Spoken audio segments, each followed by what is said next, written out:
Welcome to the Herd. Joy Taylor in for Colin Cowherd all week as he is exploring Italy. He was just in Rome. He was in Tuscany earlier this week, so he's having a great vacation. I'm alongside Alex Curry all week here on the Herd. How are you doing this morning, Alex? I'm doing fabulous. I just got to say, whatever voodoo magic you have working in Miami went full on last night for the Heat. Oh, there's some magic going on in the Magic City now. Oh, yeah. Don't you worry about that. Oh, I saw it. They don't call it Magic City for nothing. Yes, there's a little culture, too. Miami's got some magic, got a little culture.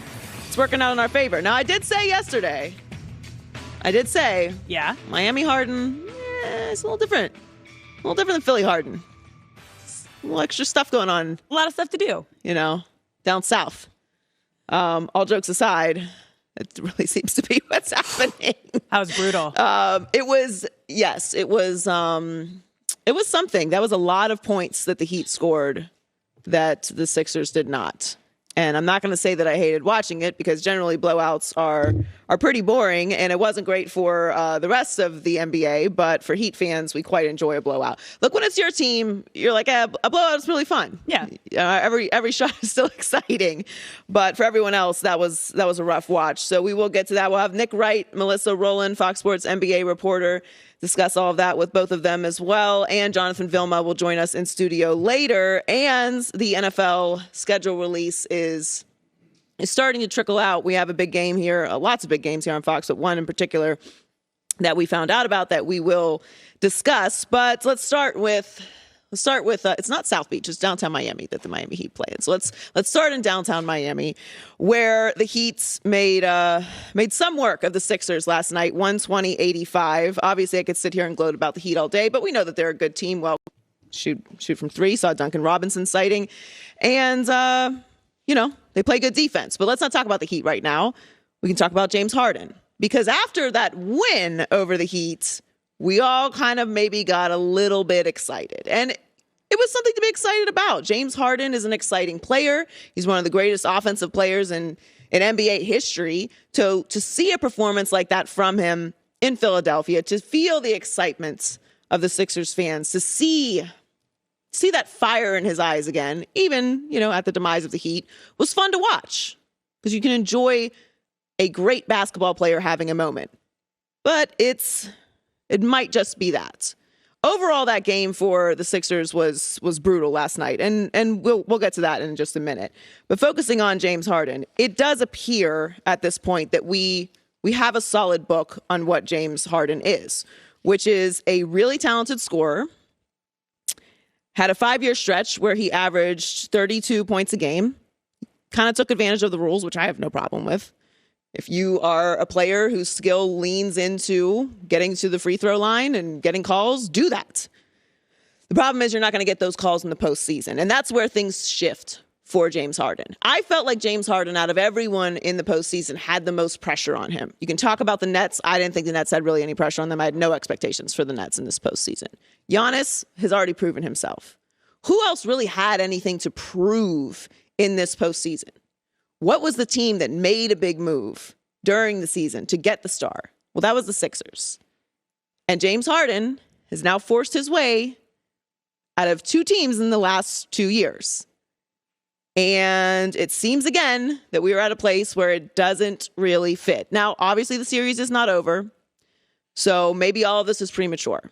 But if you look at his performances throughout this series, he has had one standout performance, and his second half performances, which you would mostly call important and or clutch time, he has been mostly brutal outside of game 4 where he had 18. Game 1, for our radio audience, 4 points, no threes. Game 2, 4 points, no threes. Game 3, 2 points, no threes in the second half. Game 4, obviously, huge performance. And game 5 last night, 4 points in the second half, went 1 for 3 from the three-point line. And that's kind of what James Harden is in the postseason. Now, had he been playing at an extreme level during the regular season, then maybe this would be particularly surprising. But this is why we were having the conversation about if James Harden is washed. I don't necessarily believe he is, but I also don't think we can call him a winner at this point. He is a great regular season player who puts up a ton of points, who does get his team to the postseason, and then burns out. He's made it past the second round in 8 of his 12 playoff appearances. He's went to the finals once. Obviously, that was with OKC a million years ago. He's just an example of a high-use player that's awesome during the regular season and can't sustain it in the playoffs. And at this point, 13 years in, is there another level that he can get to? I don't know if there is. And I think it's fair to question that at this point. He's the second star. You can't have effort be the issue. Joel Embiid, in this particular situation, which I'll get to in a moment, is not my question when it comes to the Sixers.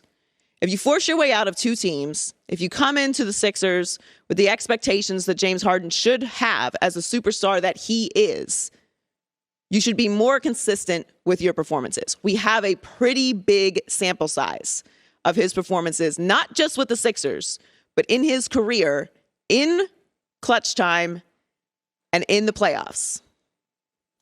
It's not what it needs to be for a superstar level player. And you can talk about how things went overall as a team, and we will.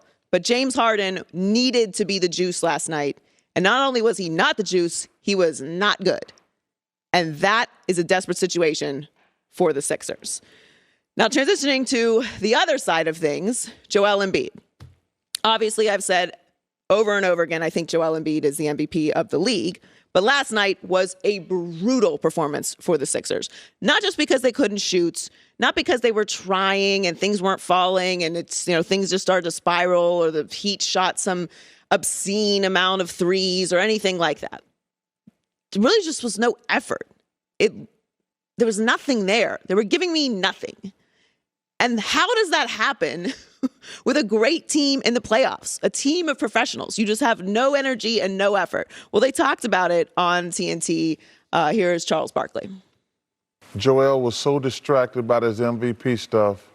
He came out with no energy, distracted, and the rest of the team followed. I'm wondering if there's more than that. No. I'm wondering if he's aching. Yeah. He just played good the last 2 games. He played okay, yeah. He played okay. He played well. He played decent. Look, he's coming off a concussion. He got hit in the face tonight. I don't know. He was distracted.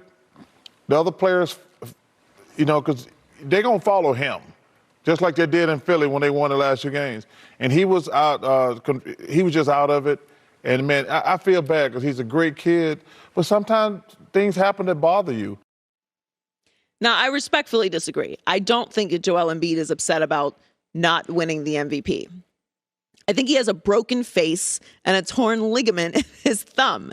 He is scraping himself up and dragging up and down the floor, giving everything that he has for this team that he is the leader of. But if Joel Embiid is a little down on the energy side, I'm not going to really lay that at Joel Embiid's feet at this point. You have James Harden. Doc Rivers needs to be held accountable in this situation. Someone else has to step up.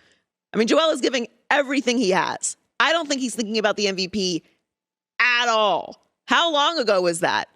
I don't even really want to keep talking about the MVP, but here we are. And here's Joel Embiid talking about missing out on the MVP. This is something that I knew, weeks ago. Even probably 2 weeks before the season ended. After those games against whether it was against Denver and Milwaukee.